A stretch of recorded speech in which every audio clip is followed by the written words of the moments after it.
இது news first prime time sunrise. வணக்கம். News ஃபர்ஸ்டின் காலை நேர பிரதான செய்திகளுக்காக சுகந்தா துசிதர்.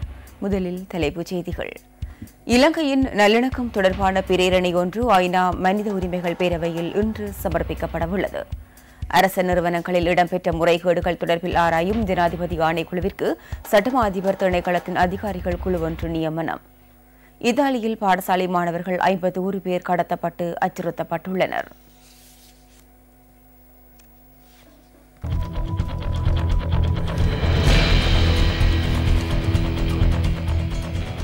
கடந்த 4 வருடங்களில் அரசு நிறுவனங்களில் இடம்பெற்ற முறைகேடுகள் தொடர்பில் ஆராயும் ஜனாதிபதி ஆணைக்குழுவிற்கு சட்டமா அதிபர் திணைக்களத்தின் அதிகாரிகள் குழு ஒன்று நியமிக்கப்பட்டுள்ளது. சாட்சிய பதிவுகளுக்காக இந்த குழு நியமிக்கப்பட்டுள்ளதாக ஆணைக்குழுவின் உயர் அதிகாரி ஒருவர் தெரிவித்தார். சட்ட வல்லுநர்களை கொண்ட இந்த குழுவின் தலைவராக சிரேஷ்ட ஜனாதிபதி சட்டத்தரணி அயேஷா ஜினசேன நியமிக்கப்பட்டுள்ளார். ஆணைக்குழுவின் கோரிக்கைக்கு அமைய சட்டமா அதிபரால் இந்த குழு நியமிக்கப்பட்டுள்ளது.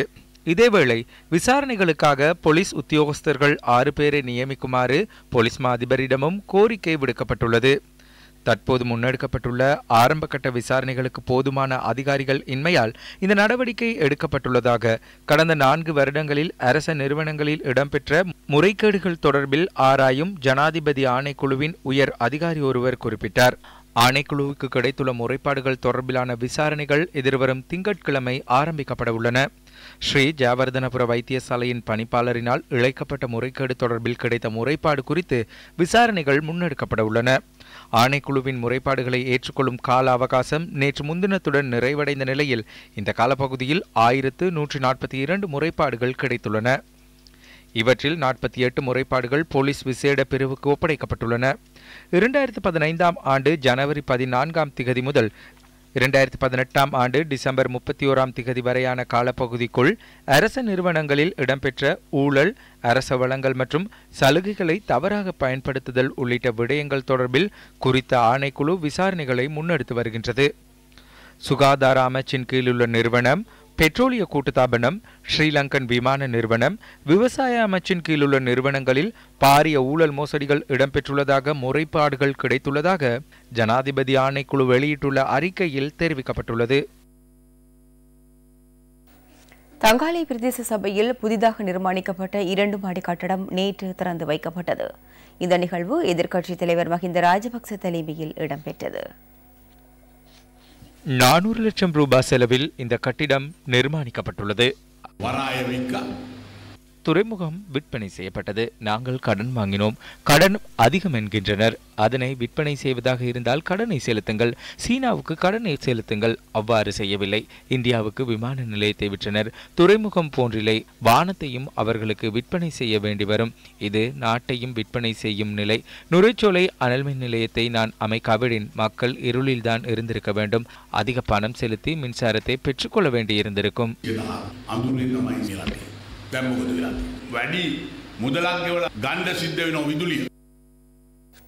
ரம்படை ஆஞ்சநேயர் கோவிலை அண்மித்த பகுதியில் காணப்படும் காட்டில் நேற்று மாலை தீ பரவியுள்ளது.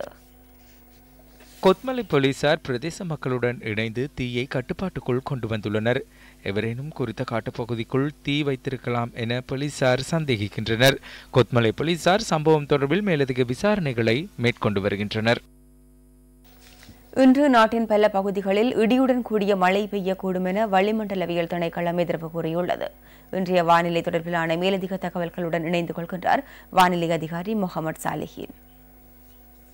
மத்திய சப்ரகமுவ, மேல், தென் மற்றும் ஊவா மாகாணங்களின் பல இடங்களில் பிற்பகல் 2 மணிக்கு பின்னர் மழை அல்லது இடியுடன் கூடிய மழை பெய்யக்கூடும். ஹம்மாந்தோட்டை தொடக்கம் கல்முனை வரையான கரையோர பிராந்தியங்களின் சில இடங்களில் காலை வேளையில் மழை அல்லது இடியுடன் கூடிய மழை பெய்யக்கூடும்.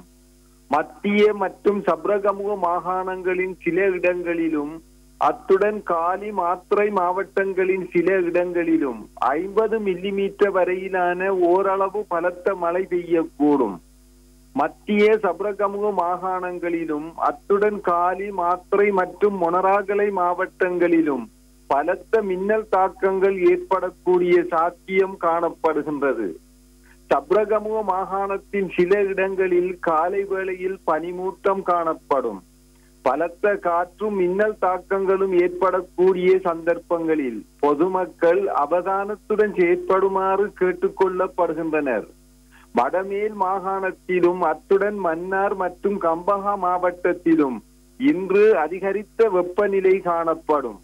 கடல் பிராந்தியங்களை பொறுத்தவரையில் கொழும்பு தொடக்கம் காலி ஊடாக ஹம்மாந்தோட்டை வரையான கடல் பிராந்தியங்களின் பல இடங்களில் மாலை அல்லது இரவு வேளைகளில் மழை அல்லது இடியுடன் கூடிய மழை பெய்யக்கூடும். நாட்டை சூழ உள்ள கடல் பிராந்தியங்களில் மணித்தியாலத்துக்கு 15 முதல் 30 கிலோமீட்டர் வேகத்தில் வடகிழக்கு திசையில் இருந்து கிழக்கு திசையை நோக்கி காற்று வீசும். இடியுடன் கூடிய மழை பெய்கின்ற வேளைகளில் தற்காலிகமாக பலத்த காற்று வீசுவதுடன் அவ்வேளைகளில் கடல் பிரதேசங்கள் கொந்தளிப்பாகவும் காணப்படும். இத்துடன் நியூஸ் ஃபர்ஸ்டின் காலை நேர பிரதான செய்தி அறிக்கை நிறைவடைகின்றது. வணக்கம். Hotline 0114-896-896 www.newsfirst.lk. Feedback at newsfirst.lk.